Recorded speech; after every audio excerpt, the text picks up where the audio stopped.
This episode contains sensitive topics. Discretion is advised. All right, everybody. Welcome to the Lusty Lounge. I am today's host, Puce Planet. Just call me Puce. With, as always, just an alt. Hello. And we also today have a guest, Mr. D. Hello. That's how you. Today's episode would mostly be. All right. You good, alt? I was expecting something a bit more. I don't know what kind of grand eloquence you wanted on the entrance there. I think you do. Known you long enough, you to walk in and fine. just slap it on the table. I mean, that is 100% something D would do. So yeah. Yeah, but this is. I mean, it's an audio recording. We could hear it. Hello. I mean, I don't know really what you want on that. I'm just thinking about Silver. I can start throwing in my voice mod. I can totally sound like Claptrap. No, I'm good. Please quick. Don't. Please don't. Glad we could get that out of the way. So today we will be interviewing D because he is a BDSM guy. He knows his stuff. I have been involved in the greater community for over 10 years. I used to run a local club. I've taught throughout I guess I would say the greater tri-state area for at least 3 years, 3 or 4 of that, I'd say. So you definitely at least know your thing a little bit.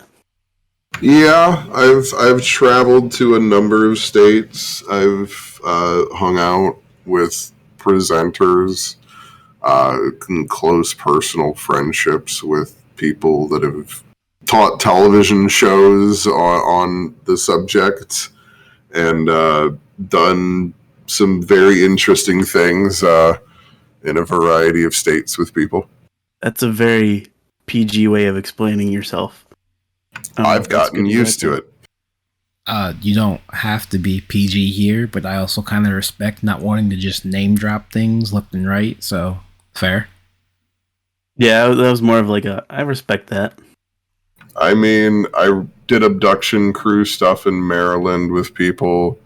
I then ran an abduction crew thing for a group in Pittsburgh. And spent a lot of time in Pittsburgh. I've taught in Cleveland and Columbus extensively. And back when there were clubs in Akron and Columbus, and Canton somewhat, I taught there as well. Quick question. Mm-hmm. What the fuck is an abduction club? Crew. I was hoping he'd ask. So if somebody has a fantasy of being abducted, and then it could be a number of things. I mean, it could be as extremely sexual as you want that to be, as extremely non-sexual as you want that to be. I've had pure abduct, abuse, and release situations with people, and then I've had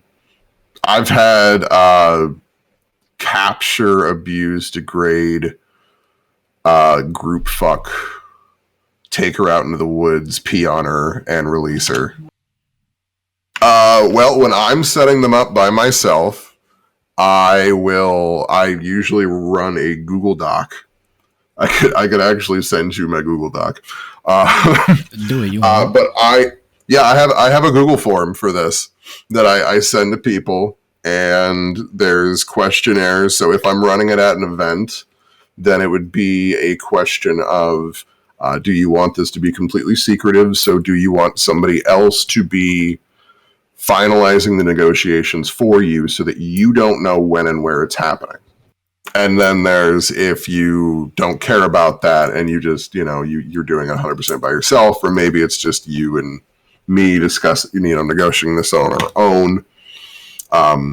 Then we would figure it out from there. But if I'm doing a full, what I would say, full resist takedown abduction, then I run it with a 5-person team. So that's one for each limb, and then one that is the head person. And they are that for all extensive purposes. The head person's job is to watch the head, and as they're watching the head, watch for the safety of everybody else as they're doing it, so that you have a spotter to know exactly what's going on around, what we have to watch for, if there's something escaping, etc. And then you have a person for each of the 4 limbs, and their job is to restrain that limb. Usually the way that I'll do this is with those, of course, then working in groups. So your leg people are then trying to bind the legs, and the arm people are trying to bind the arms. So the best way to do that is to go respectively elbows or knees. As soon as you get those points restrained, then you go distal from there. So you go knees, elbows, and then wrist, ankles. And if you want to secure additional points from there, you can if you want to, just for more security. But once you have each of those limbs secured in those 2 points, then that person's done. I have learned so much in the last 5 minutes, and I have an entirety of college and high school. See, this is why I like it, because we're gonna all learn stuff. That's why I asked, like, well, okay, how far do you want me to go? Because I've done some shit. Okay, fine. Then when I was in Maryland, when I was with that abduction crew, I actually ended up talking with this girl later on, because it was like one of her best abductions ever that she has apparently used as the like key reference point for other people as like things to aspire for. But she wanted absolute degradation. And I'm definitely into degradation. And I say degradation because some people will argue whether it's humiliation or degradation. And I prefer to consider it degradation in most situations. I was going to say those two definitely get intermingled quite a bit. They do. And I know people, so Chicago is the biggest area for people that are into humiliation play, and some of the people that I spent extensive time around were very big presenters on the subject.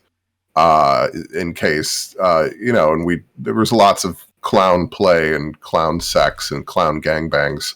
Are you in the clown group in Facebook too? Oh yeah, the honk thirst posting group. Because I'm over here like, this is just a meme. This shit ain't real. And then it popped up for me, and I'm like, it's real. I just questioned it myself it's real. As well. Don't worry. I mean, you saw my Captain Spaulding, right? No, because I don't actually pay attention to that group, because now it's just. Oh no! I mean, like when I did that a couple years ago and posted it on Facebook and everything. No, I have a bad. I mean, look at this beard. I have a great Captain Spaulding. I only joined creeped 3 months ago. People the fuck out. I got liked on Instagram by one of the actors from Thousand Corpses. Oh shit! yeah. Like, what I'm getting from this is you're a submissive. That's me. Actually, I'm a switch. Oh, see, I would have never guessed that. Well, see, that's the funny thing about processing trauma and then realizing how queer you are. Fair. So, yeah, I absolutely spent most of my time just in 100% toppy land, but I don't know. I never quite had the same viewpoints. I've never been like Mr. Sir Domny Dom Toppy Top. And never. Yeah, you're not one of those Doms. Yeah, and we've always referred to it as the one true way people, and I've never been one of those people at all. I like that. And because of that, I actually steered away from a lot of types of play for a long time. Because, power exchange to me does require a certain amount of respect. And, I mean, everybody in the scene, we love to make fun of the 24-year-old master on FetLife, where everybody fuck, They're just a FetLife little is a baby. goddamn cesspool. But the 24-year-old masters that are out there trying to get everybody and talking about all their experience, and it's not that I don't think those people definitely don't want to get into power exchange, but man, don't throw around the word master unless you're thinking about somebody in like marriage terms. Oh. Yeah, like don't throw that term around. Like, you can be somebody's word. sir, you can be somebody's dominant, but like, I don't know. I've always been in that belief of if you want to be somebody's master, then that is a whole nother level of ownership. Yeah, and a that's like whole nother level of 100%. power exchange.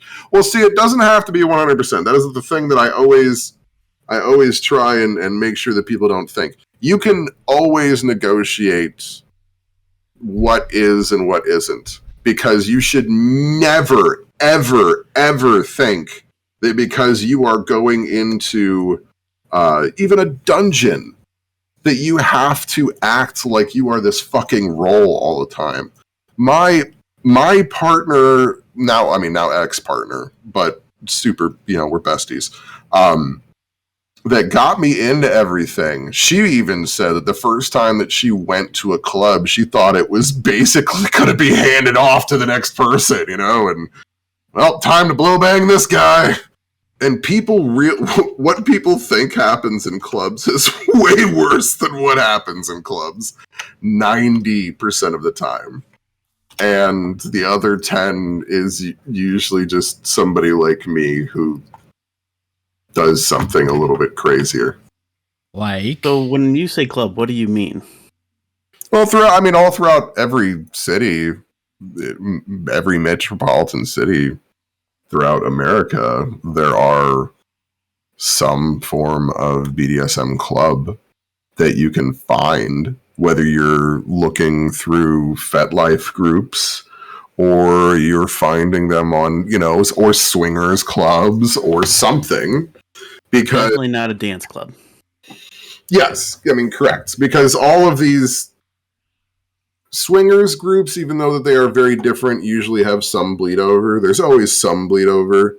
Different areas of the US have different feelings for sex and kink as well. The Cleveland, Ohio area is very different than most of the world because they're very non-sexual with their kink. Really? Well, yeah.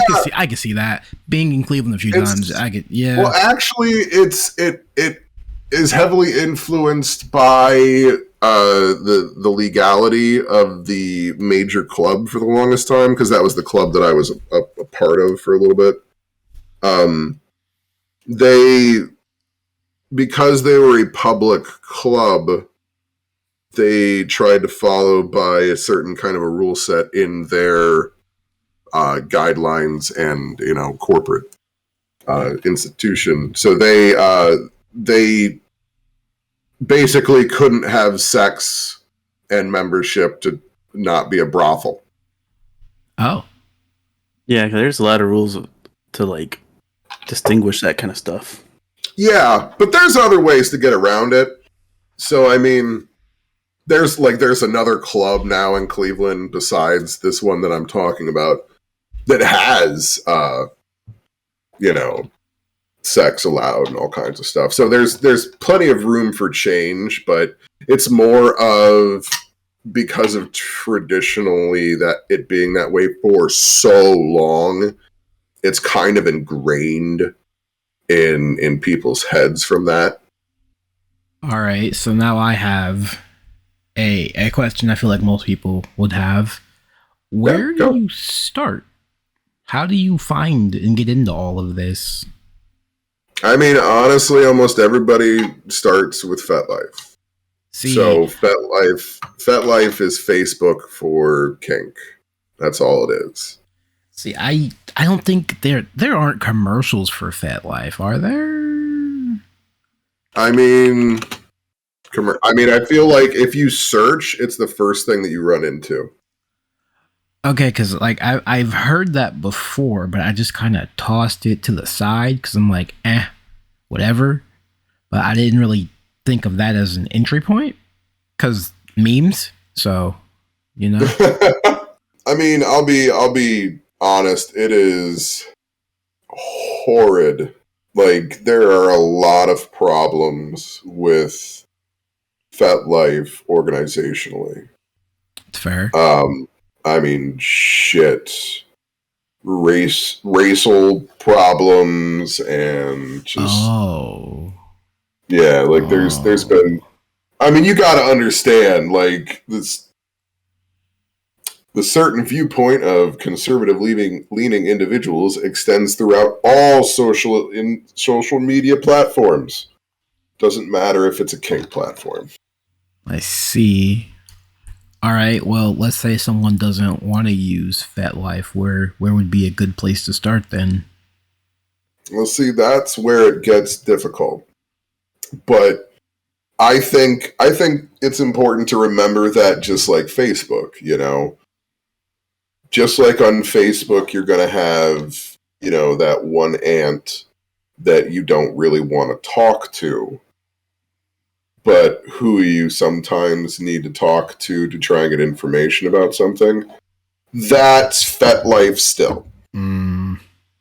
See, so you can go on there to find the information that you want.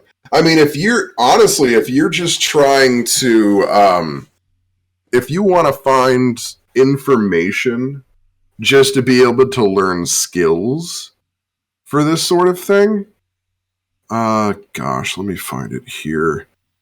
Because I had a encounter with a friend, and they were telling me how they like being tied up, and I'm like, man, I don't have the knowledge or the patience for that. Really, I'm also just kind of bad at it, so I wouldn't really be That does not. Oh well, shoot for rope. Well, that's just an example. The best place for rope is. Let me grab it here. I have it. It's bookmarked. ShibariStudy.com. It's run by an amazing lady by the name of Gorgone. I believe that they are still feminine. I'm assuming gender at this point. They were feminine when I knew them. Well, they were feminine when I knew them. I met them in real life. I don't know. But they are absolutely amazing. Wonderful instructor. It's not only them running things on here. There's also a lot of other things. A lot of other instructors going through things. Wow, they actually have just expanded their consent dojo, and I see my one friend on here. And that's awesome because I love the consent dojo things, because rope, like every aspect of kink, has definitely had its consent issues and had to learn to grow from that. And I have definitely known some people myself where even though there wasn't a larger issue with the person, I myself was just like, whoa, I'm just not okay with the way that person does all of that. Fair. Lots of touchy, not a lot of asky. Okay, got you. All about that consent. Yes, 100% about that consent, and some people forget when they're instructing about just reaching in and helping with things, and that they're touching another human being. So, yeah, it's a thing. Yeah, that's a three-way like consent kind of thing, isn't it? Mm-hmm. I've never thought about that. Oh yeah, there's all kinds of stuff like that, and and it's especially, you know, I ran into a lot of female instructors that actually would just go hands in when it came to rope. And this was just in my area that I ran into this, where there was just a couple of them in this group that was very prevalent in the Cleveland area. And she would just hands in on anybody when she was teaching, and we would just be like, "Oh, okay." But there is actually some real consent issues in rope where people like to think that it's okay to put like Hitachis on people. Hitachis, if we're going to the completely vanilla for this, is your wand type vibrator. It's the general term for that because the Hitachi was the kind of the first and best one for that. You know, I never really realized that had a name. I always just went with vibrator always. So, yeah, that's because the best one for years, and I'm talking like within the last 5, I want to say, was actually Hitachi brand, like the people that made fucking VCRs. Hitachi body wand massager was what it was. Like, it had a cord, but that bitch was powerful and it was good. And that was everybody in the seed knows what that is. Yeah, I would have never known that. See, it shows how vanilla I am. Yeah, nowadays, like, technology has grown. So now we can finally get that level of vibration on like a detachable, rechargeable model and that sort of thing. Yeah, because after Hitachi was bought out, that actual original corded model became actually hard to find for a while there, and the prices were going up. It was kind of interesting. And then technology finally caught up, so it didn't matter anymore. That's something that makes me think about it now, because I never would have thought about it. How has technology affected the kink scene? I knew a guy that he was very, very good with predicament play. So predicament play would be like, you know, Saw, but not deadly. So one of the things that he would do, and this is an example of this, and I loved it, and that's why I laugh, and it was the most genius use of it, and I loved it to death. So it was handcuff somebody, okay?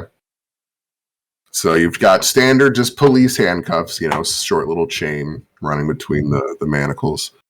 And there's a ring run from the ceiling. So it's a suspension ring. So either for ropes, or if you've ever known anybody who did aerial arts, it's you know, just kind of a big metal circle. You can have various other things through it to separate channels, but it's a big metal circle. So he ran a electric fence wire to that ring, and he put it on a time delay oscillator. So it wouldn't be on all the time. And then he would hike up the ring so that he would tell you that you had to stand on just the front balls of your feet, and then hike that ring up so that with your hands above your head, you're not touching the chain on your handcuffs to that O-ring. But the second you let your feet drop, that chain's going to touch that O-ring. And you just leave somebody in that situation. Because maybe when your legs give out and that chain touches that O-ring, maybe you'll be fine. And you know what? Maybe 3 times you are. And you're so thankful. And you pop up and you're great. But then that 4th time when your legs are getting really tired, then the electricity's on. And then your legs buckle. Then it's definitely on. Yeah. Because, well, I mean, it's on for the duration until it kicks off on its timer. But yeah, that's a great use of technology. You know, I mean, a normal,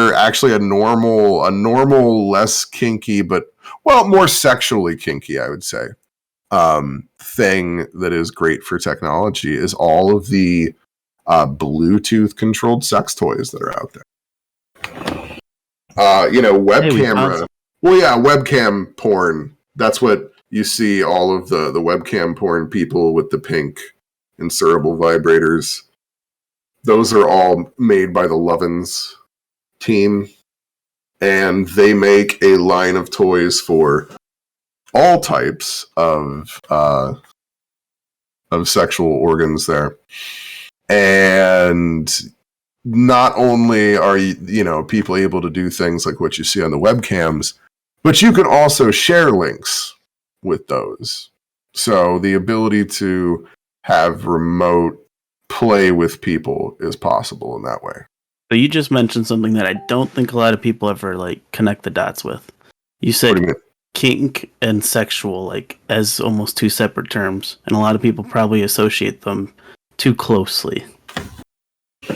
Well, yeah, and that's also what I mean, where that's why I think that the fact that growing up kind of in the Cleveland kink scene where they are separate in the end did kind of help me, because now when I deal with a lot of people in other areas and a lot of people that have done, kink for years on their own, but not necessarily publicly, especially as I've gotten into more queer people, then there's a lot of discussion of there doesn't have to be any sex at all. I'm more than happy to come over and tie somebody and have lab time of tying somebody and doing all of this rope space without anything sexually occurring at all. There doesn't have to be sex and kink in any way. Hell, you can molest somebody for a while, and that doesn't mean that anybody needs to have sex even when it comes to having a scene. Yeah, no genital contact needs to occur ever.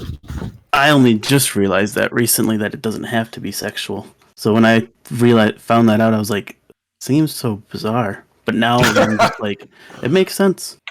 I am a fucking sadist, though, so understand that I get a lot of endorphin from what I'm doing. So I'm going to be on an endorphin high from everything, regardless of what happens. I'll get my rocks off later off. It's okay. You sure about that, pal? 9 times out of 10. What do you mean 9 times out of 10? Why isn't it every time? Well, I mean, now I guess it would be every time. But before I would say in my life 9 times. All right, that's fair.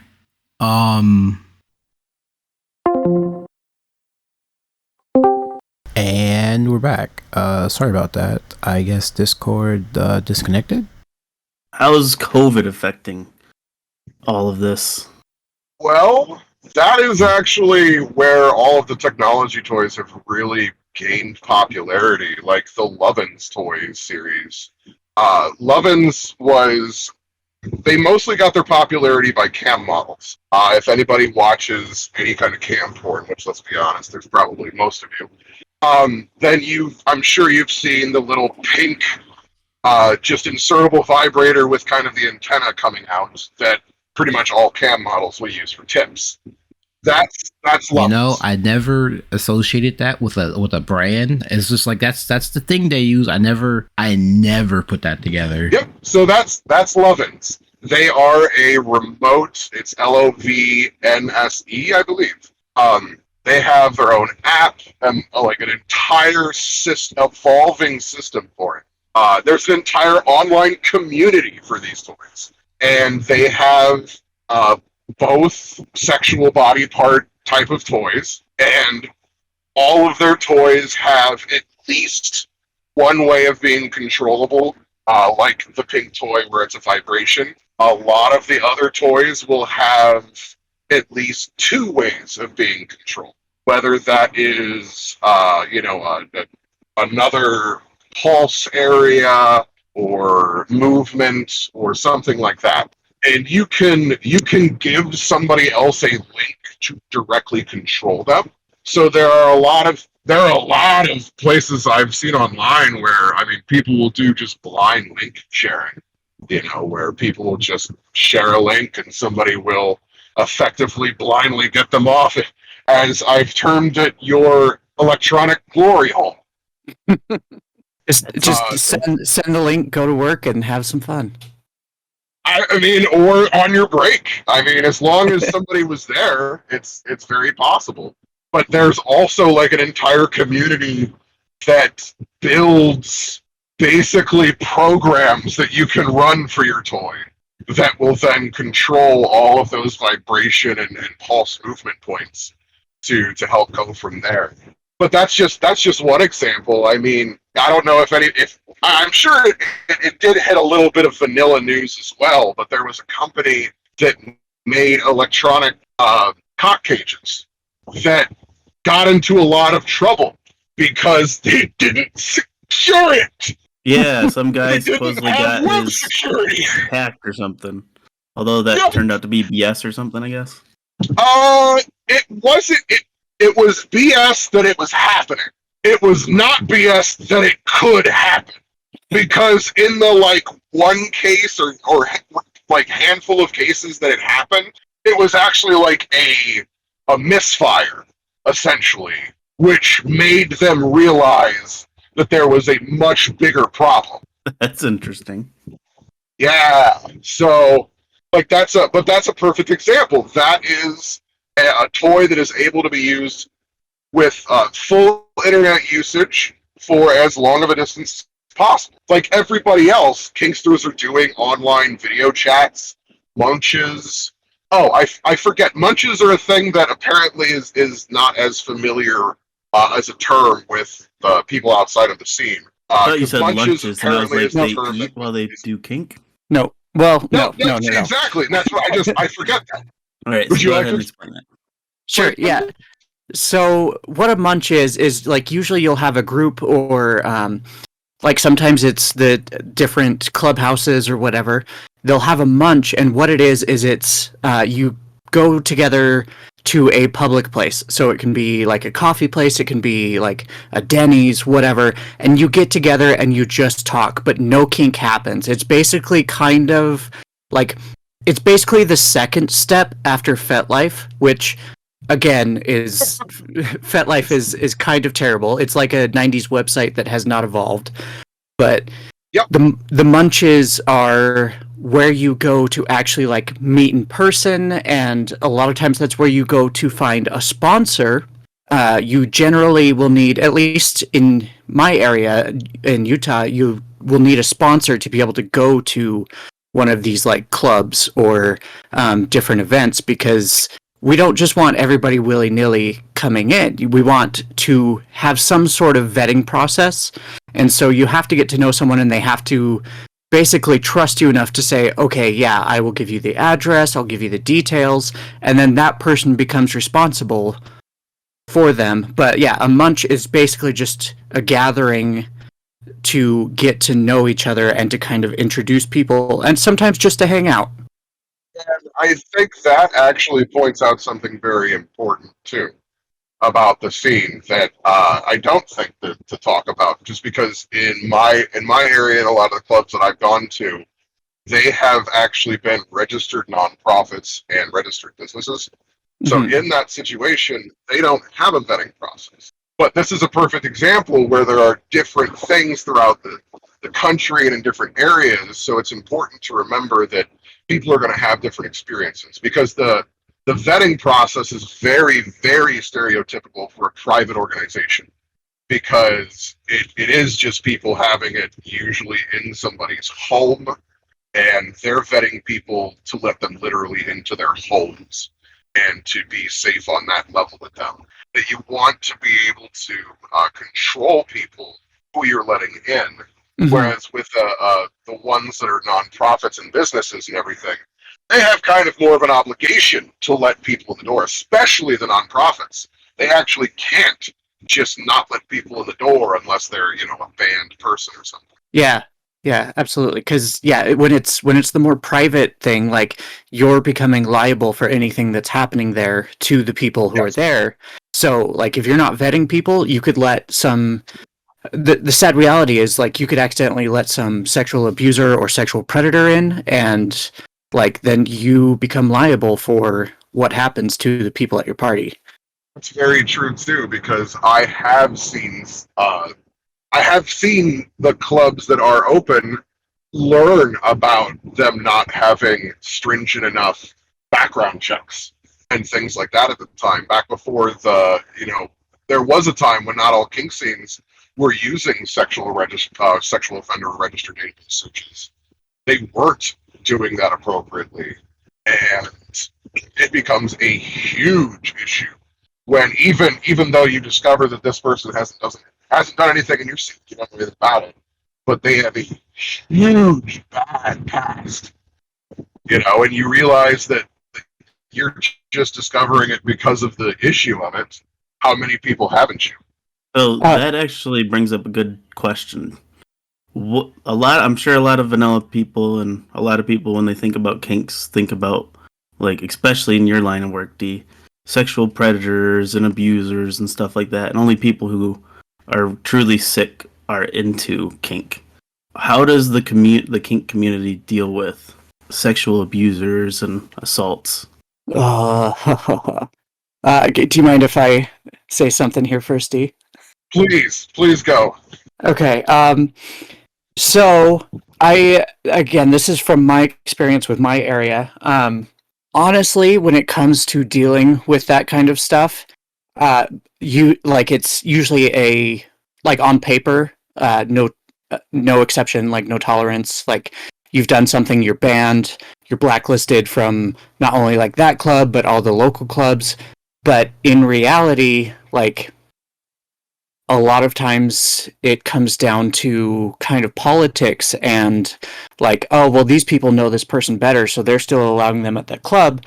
And they say, oh, like, that was a misunderstanding. And so, like, there's still a lot of rape culture, unfortunately, that has played into the BDSM community.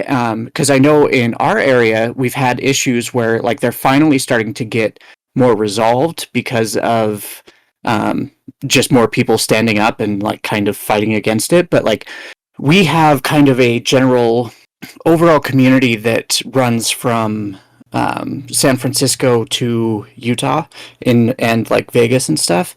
And because of different personal connections with some of the kind of higher ups of this thing, there are people that have been allowed to get away with shit, and we're still like pillars of the community, quote unquote.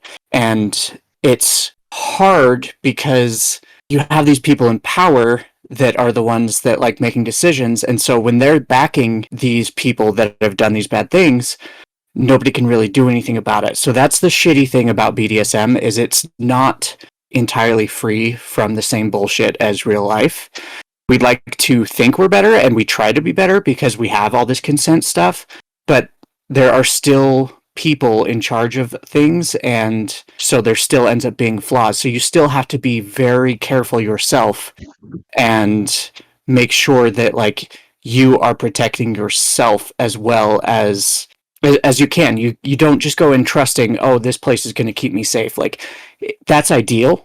That would be the best thing, is to be like, I'm going to go to this club and like, I'm going to have a good time, and no matter what happens, I know I'll be fine. That would be perfect. That's not the reality. There are still bad people in the kink community, and we generally do our best to keep them out, but sometimes there are other people with more power and more control that make that hard.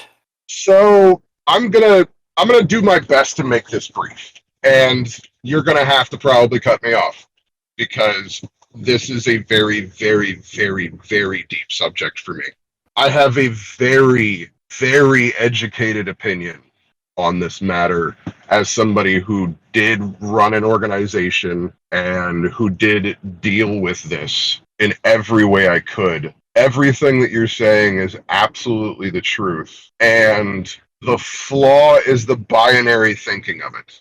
The flaw in the system is thinking that you are either innocent or guilty. And that if you are guilty, you are the worst monster. And the issue is demonizing the word to only the worst extent possible. The problem is all shades of exactly gray when it comes to that. We have to. No. So I don't want to use all shades of gray. Okay, what I want to say is that a consent violation is a scale. Consent violations do not start and stop at and I'm sorry, I shouldn't even say that word, at hard R. It doesn't start and stop at hard R.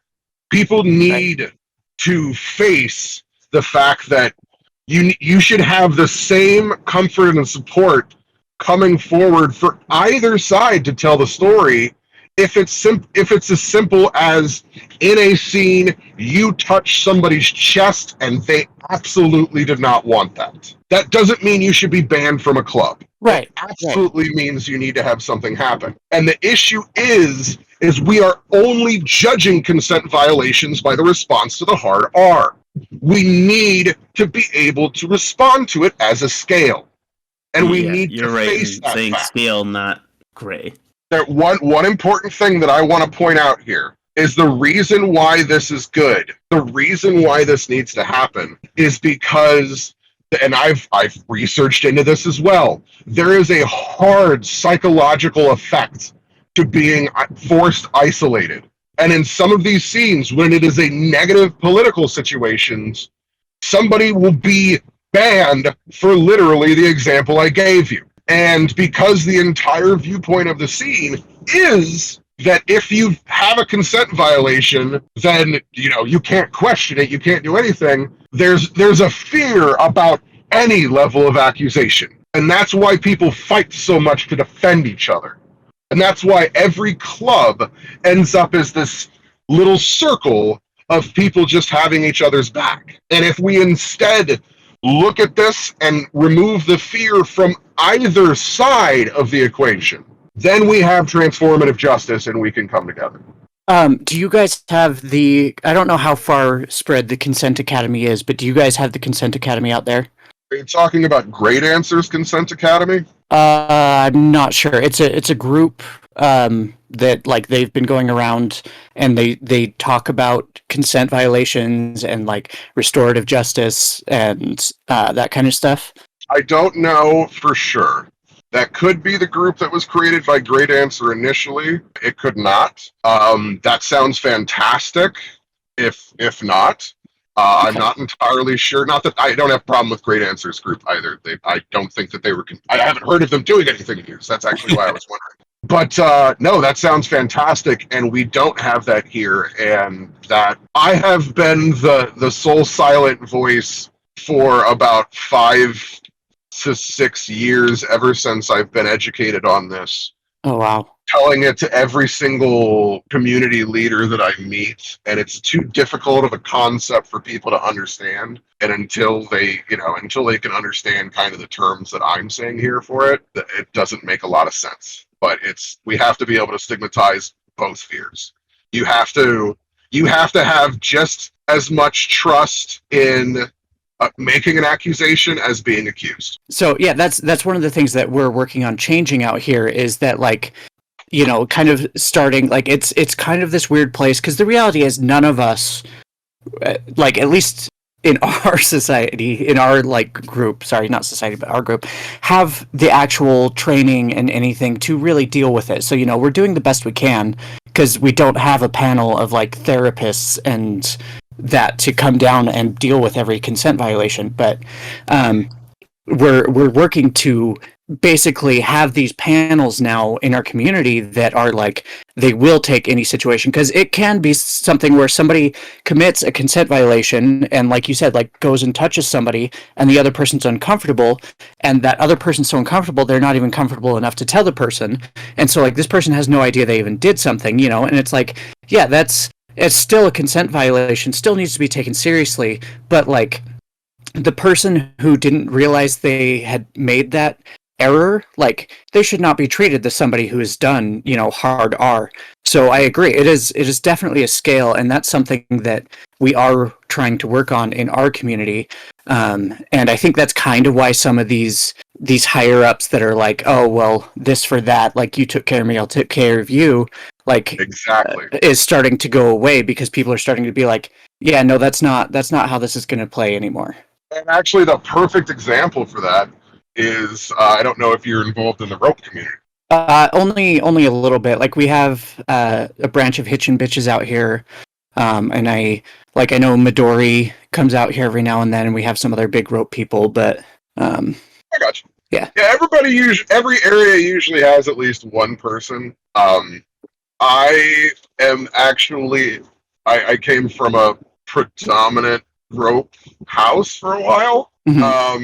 But my long-standing ex-metamors of mine were very, very skilled shibarists and rigor. And that community, I think, has been the largest, like, case study for everything we're talking about here. Because there have been so many of these situations predominantly with the instructors from it. I hate to say, like where the old guard was for this, there was a lot of names that had a lot of accusations, and it has slowly led to even the people that didn't have accusations now stepping back and going, oh, we need to redo our whole look of this, and now they're not even teaching or instructing, and now there's a whole nother world of up and coming people, and it's actually been, I don't know, I've just been discovering it. One of my ex metamors is friends with half of the new up and coming rope scene, and I love to hear about how much it has changed and how much those people have just quietly even gone away if they didn't have issues. That scene has been able to start healing itself, and I really, really hope that the entire scene as a whole can take inspiration. Yeah, that sounds fantastic. Right? Because like one of the things that I think a lot of people don't realize that are like teaching, or again, I don't know if you guys use pillars of the community. It's a term that's used out here, which is kind of a joke because it usually is just like, oh, this person like likes to run events or do things, and so like most of them actually just do it because they want stuff to happen. We do have, of course, the power hungry people that are problematic. That is an important thing to always remember, because every community, a big thing in kink, especially in old guard, is ego. Oh yeah, it's fucking ridiculous. But like what a lot of those people refuse to accept, or some of the newer ones don't realize, is that with that power and responsibility, like, comes the assumed social power, which comes with extra responsibility. I mean, with great power comes great responsibility. And so, like, if you go and ask somebody, if somebody's like, oh, I know that name, they go to their first party and somebody's been like, oh, hey, I'm blah, blah, blah. And somebody's like, oh, I've heard so much about you. This person says you do this and this. If you all of a sudden ask them to play, they are most likely going to be afraid to say no. And that is a prime example for setting up for a consent violation. Like, so you have to be aware of that kind of... Yeah, you've got to be aware of that kind of responsibility. There's also, like, I mean, I hate to say it, but it's the same as any sort of community, and that is a newer person is just going to be excited, and they're not going to know what to say. There is an entire skill set for negotiation. There's an entire, and that is a big thing that I've made sure to teach and instill in everybody that I've ever been around, is you should always have comfort in your negotiation skills, but that takes a lot of time to put together. And somebody like that, they have absolute control of the situation, and until you're willing to face and admit that there is a power dynamic automatically, regardless of which side you're on, you're not facing it honestly. It was like the first time the Consent Academy came around, and like we had a bunch of people attend, including a lot of these pillars. Like, we kind of realized how bad it was, because this one person that I've kind of talked about that like has been allowed to stay in the community as a known sexual predator. Like, even during the thing when we were talking about this societal power and everything, he basically was just like, well, I don't think it's fair that like I have to, like, I didn't ask for this power. I didn't build myself on the pedestal, so it's not fair that I should have to deal with this extra responsibility. And it's like, okay, like, you are just like, again, pointing out over and over like that you are a problem. So luckily he's mostly being pushed out, but like, it's good. The problem is like, again, like I said earlier, you have to be careful yourself, and make sure that you are being careful and don't just put that trust on others. Because I actually help run a group that, like, it's a play group, you know, like we have our parties and stuff. But one of the big things there is that we want to help empower people to feel okay and feel empowered to say no and to have these honest negotiations, because like you said, it takes a while to learn. And also, like, it's not just with females, like, you know, so I'm not going to be like, oh, only females are told they can't say no. Like, it happens with everybody. But societally, Yes. it does happen a lot with females in particular, where, like, I grew up Mormon, you know, my whole young childhood was don't inconvenience anyone else. It's like, do whatever you have to make sure no one else is inconvenienced. So I've had to fight against that to learn how to be able to say no, and also to be able to accept a no. That is also extremely important. So here's an unpopular or maybe just unsaid opinion that it took me years to realize.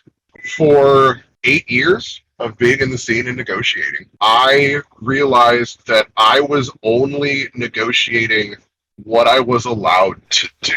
That as a top, my input and my emotional state was never even brought into question. That there was never a point in which I was pushing for what I wanted out of things, and that everybody else was just happy to let that happen. Yeah, tops And get underappreciated. yeah, well, no, see, I think that's where I realized that that was there, and that it allowed those bad people to do that. Mm-hmm. And it is focused on that, because what you're actually saying is, you know, no, please just don't do this. Well, that's not good. That's not a good way of going about it, because you're just like, you shouldn't only, like, yes, you should tell me your boundaries, but that should not be the only negotiation in this plan. Right. Like, what do you actually want? What are you going to enjoy?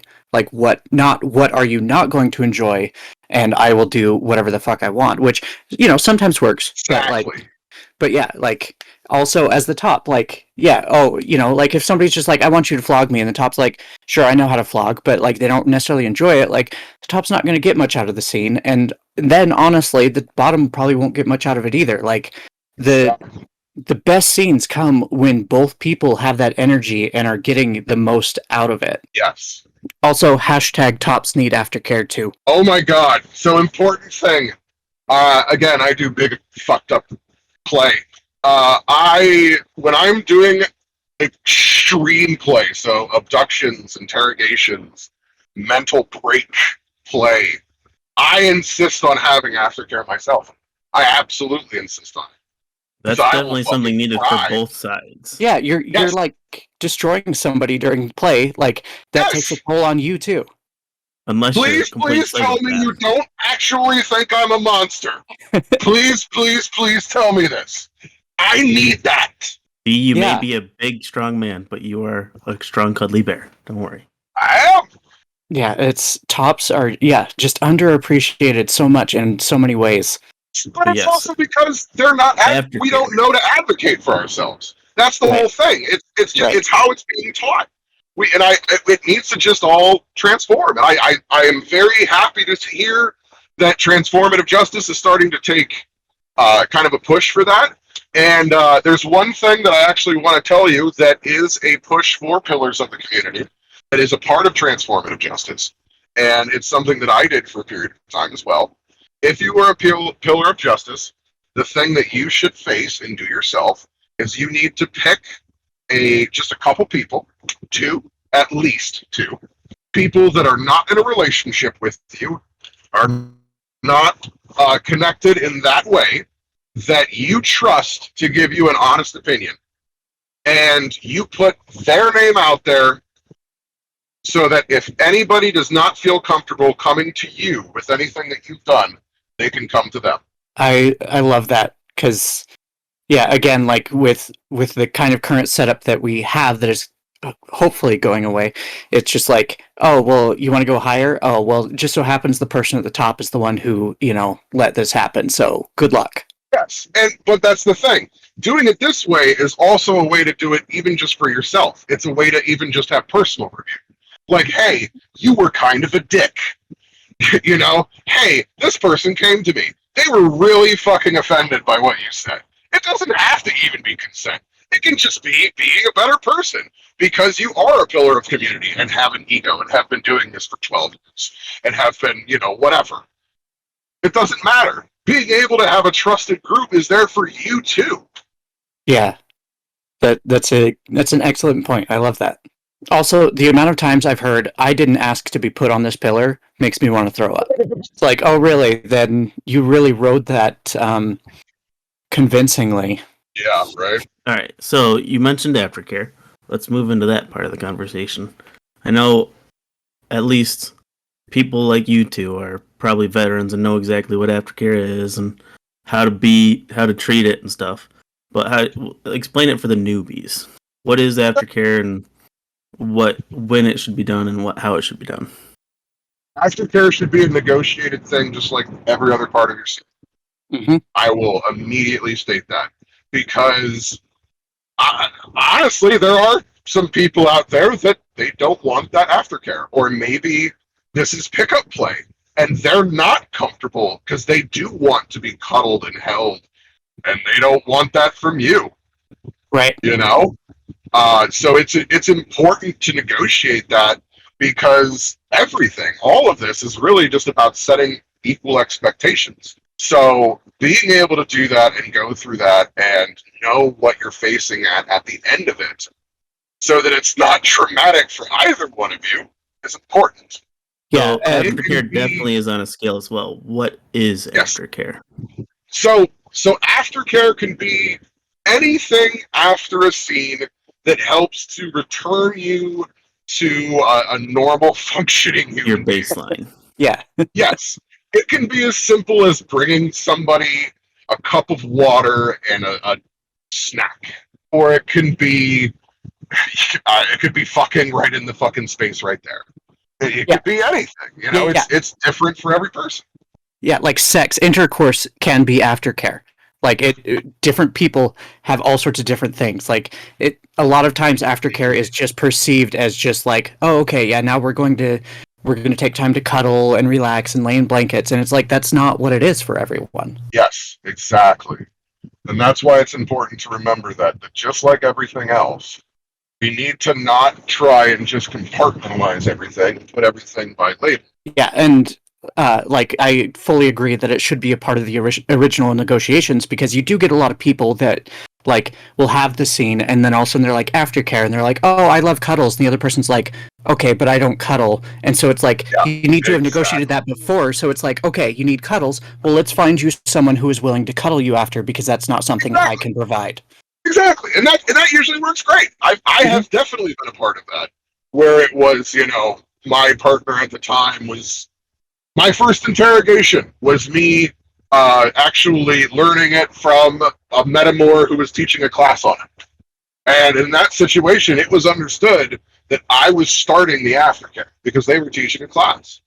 So even though they were the one leading the scene and doing all of this for this group scene, I was the one leading the aftercare because I was the one that was needed.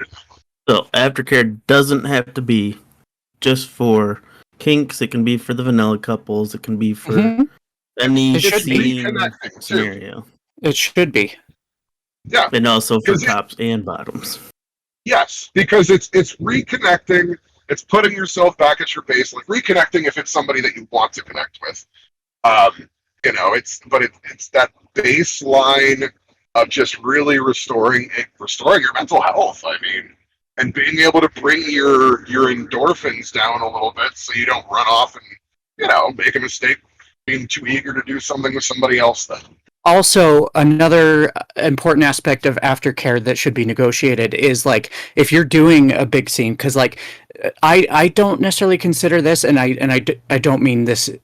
I don't want to sound like I'm cocky or whatever, but a lot of what I do, I've had other people relate to me as being edge play, which is different than edging, not getting towards an orgasm and stopping, but edge play is stuff that's more out there, so kind of like D, where it's some people watch it and they're like, what the fuck? Well, that's the whole thing. Edge play is a relative term, and people forget that. What some people consider edge play will not be what other people consider edge play. Right. So again, like, yeah, don't ever, when you're doing negotiations, real quick side tangent on that, don't ever assume the other person understands your vocabulary, because different things mean different stuff to different people. But yeah, so like another important part of the aftercare a lot of times can be dealing with drop, which both tops and bottoms can get. And a lot of times, because of all of the stuff that's going on in your body and all of the generally good feelings, or, you know, in type 3 play, type 3 fun, like it can be the bad feelings that later become good feelings. A lot of times your body is going to react to that. And it depends on the person. This doesn't always happen, but it'll react often hours later, sometimes days later, but like you will have this emotional drop. And so having these basically like connecting after, 24 hours, 48 hours, setting up these check-in points to like check on each other and be like, how are you doing? Like, are you experiencing drop? Like, do you need anything? And so like aftercare does not have a time limit per se, because there are some things where it's like, yeah, if I go do pick up play and somebody's like, okay, I'm going to flog you, like chances are with the way my body works, I'm like, yeah, I don't need aftercare. I'm fine. Like I walk out of it and I'm just like, cool, I'm good. But like if I do one of these big scenes, yeah, like chances are this scene's going to affect me for a week. So there's no set time limit on how long or short aftercare should be. Depending on the extremity of the scene, I do. Somebody else kind of taught me this system, but I do 1 day, 1 week, 1 month. So I'll follow up. I've with heard you that about a one day, lot I'll of different follow up. things. So Yeah, I mean, well, that's this. The community should be about sharing strategies and sharing information, doing all that. well, I meant regular life too, but Yeah, but I mean, in project management and everything. Yeah, I mean, I always set expectations for following up on situations with people. But being able to do exactly what you're saying is important, because you do not know what's going to come up. And as the top, it's usually important for me to reach out, because maybe the bottom doesn't feel comfortable reaching out, and starting that conversation gives them a place to do that more. Sometimes after you've done the scene, like if you don't have somebody who's going to check in on you, you may be experiencing this drop and like your brain is not necessarily connecting, like this is what's going on. And so somebody all of a sudden being like, how are you doing? And you're like, oh shit, like I've just had kind of a shitty, like low day. And it's just like, and this person just checked in on me. Oh yeah, we did that scene. That's probably what's going on. This is actually a big thing that people in the vanilla world don't necessarily realize, but in the kink scene especially, we refer to things as con drop. Mm-hmm. So anytime you go to any kind of convention, you end up with the same ramp up, and usually the same kind of endorphins and stress and all of that.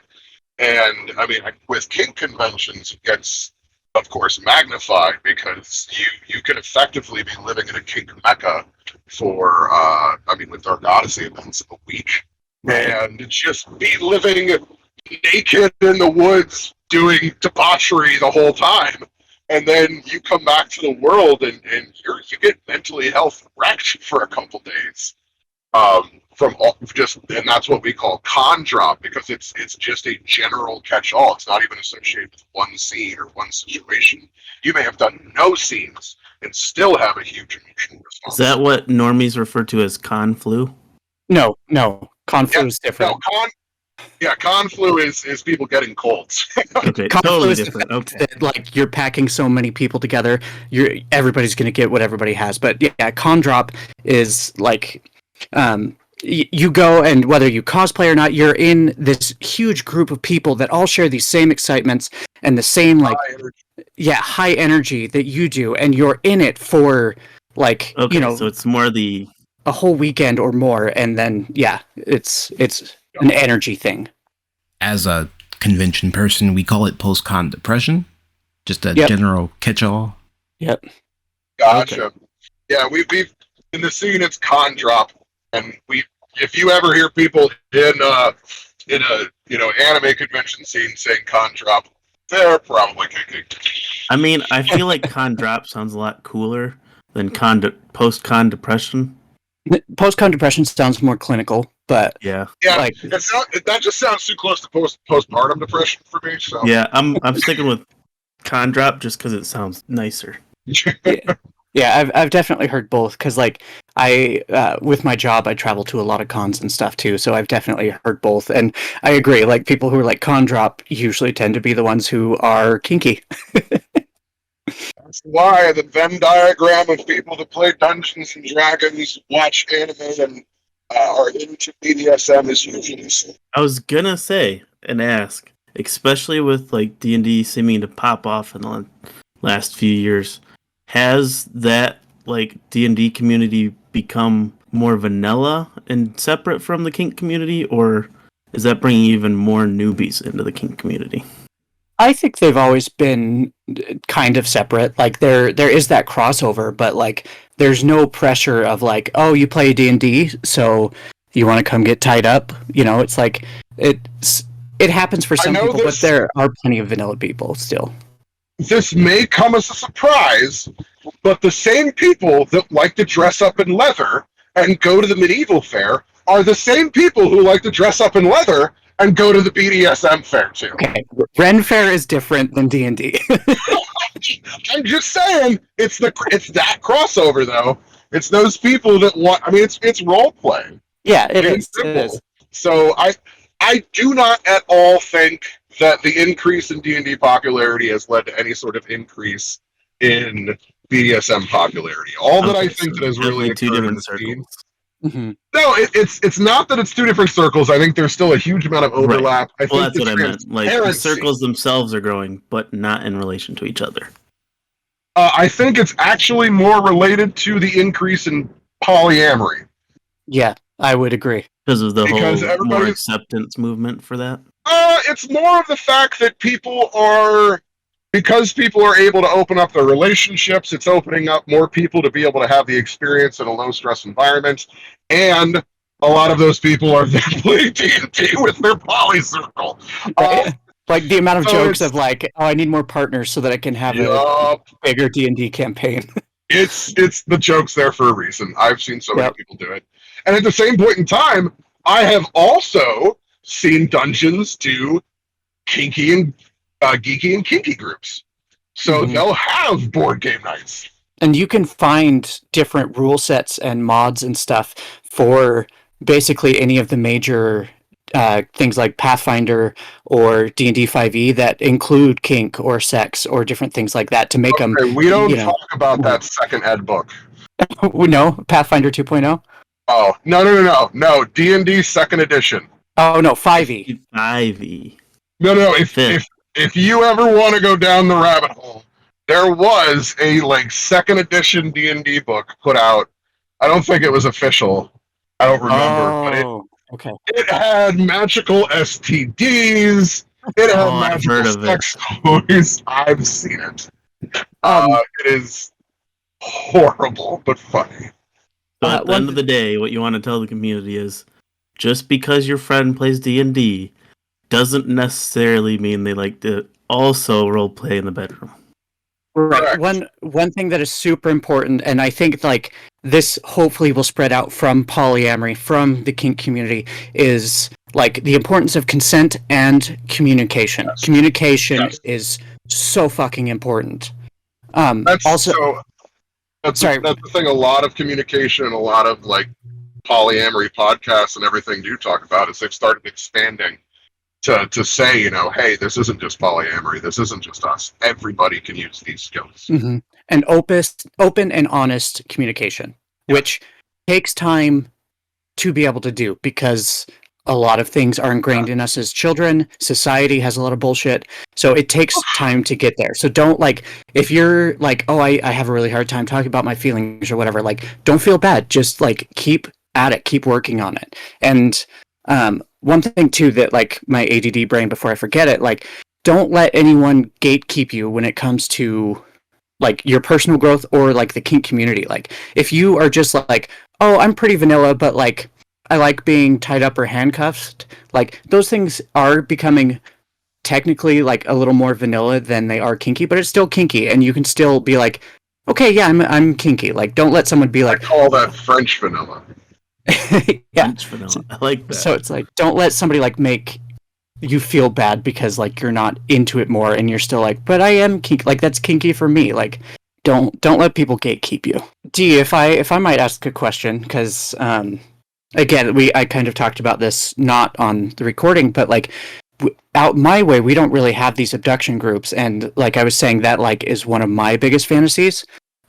So like for me, my ideal fantasy would be getting kidnapped and basically being drugged or somehow black out somewhere random where I don't know what's going to happen, and then wake up in some sort of basement or something where there's no windows, like nothing to tell the time, be chained up, and basically then have different people come and do different sorts of like, you know, like physical stuff, physical contact, as well as sexual stuff for an extended amount of time. Like, I wouldn't know how long it was, but they never talk, always have masks, so like I wouldn't know who they were, and I wouldn't know if like my life was actually at risk or not, because I do like that brain fuck, like I want to be completely broken. So have you ever used any sort of like drug or anything to do that, or is it always the person is conscious when you're kidnapping them? So, funny thing about all of this. I will give a fairly informed answer to this, as the individual that has assisted me in at least once, that is I think a doctorate of chemical engineering,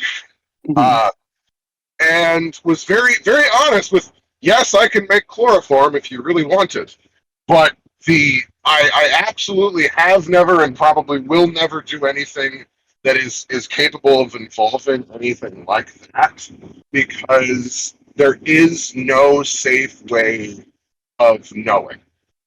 Okay. There's no way of being able to safely administer that. I mean, unless you're having an anesthesiologist and you're fucking hurt, I don't think there's any way you can do it. And I don't even know if they can do it correctly. Maybe something in the middle there would be cover her head with the sack and like drive her around the block a few times. So I've done that. One of the camps, I black bagged somebody, threw them in the back of a U-Haul van. If you're wondering why it was a U-Haul van, because U-Haul vans have tie-downs back. we tied them down in the back of a U-Haul van and drove them around for a good 10-15 minutes, which was actually just running in circles, but making sure to hit every hill and turn that we could while doing this, so that it was as disorienting as possible. Took them to another place, tied them up in a room that had been reorganized and rearranged. The only room they hadn't been into in the entire campground. Tied them to a chair, and the bag had one disorienting hole on it, so they could never see for sure what was going on. And the only time the bag was removed, it was to shine a light in their eyes while most of us were masked to disorient them. Okay, yeah, we're gonna have to talk.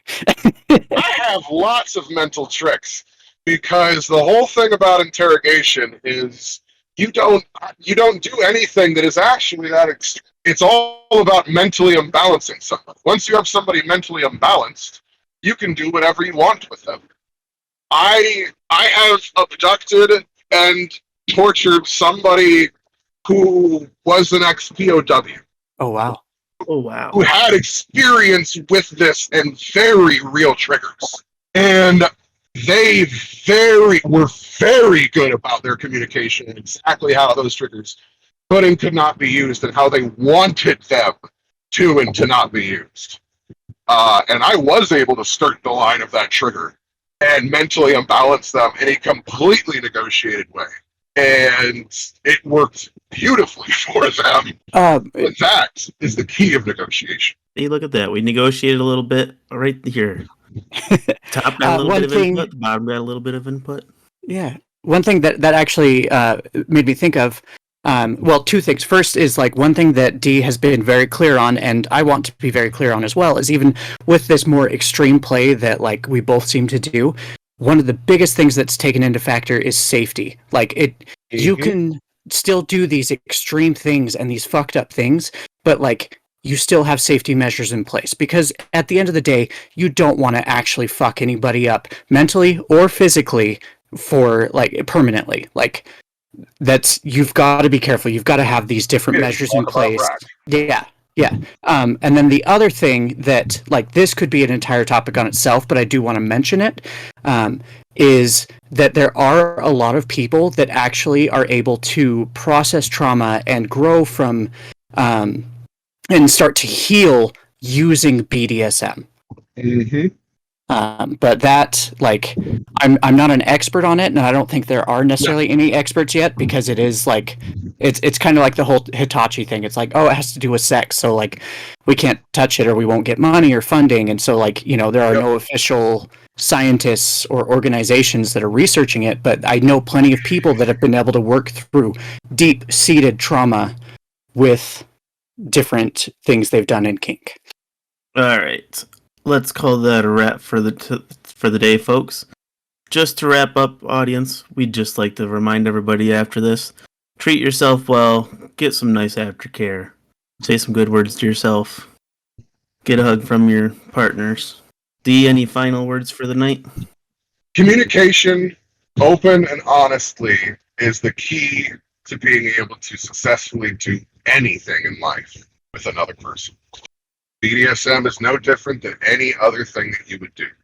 All right, D, thank you very much for letting us interview you on all things kink, especially your extreme hobbies. I hope you had a good time talking to the three of us, whether it be Minka with her veteran knowledge, myself with my baby knowledge, or... It's been a blast, and I'm always open to talk or delve into subjects more. I'm sure we'll have you back. Yeah, maybe we'll have you on for like another discussion a year or so down the road. As long Yeah, as the pick a podcast's specific popular subject. enough. I can go on for a while. Well, All everybody right. have a great day. I'm going to bounce. Thank you. All D. right. Thanks for joining us. Have fun at your blind date. I will. Take care. Bye. Bye-bye.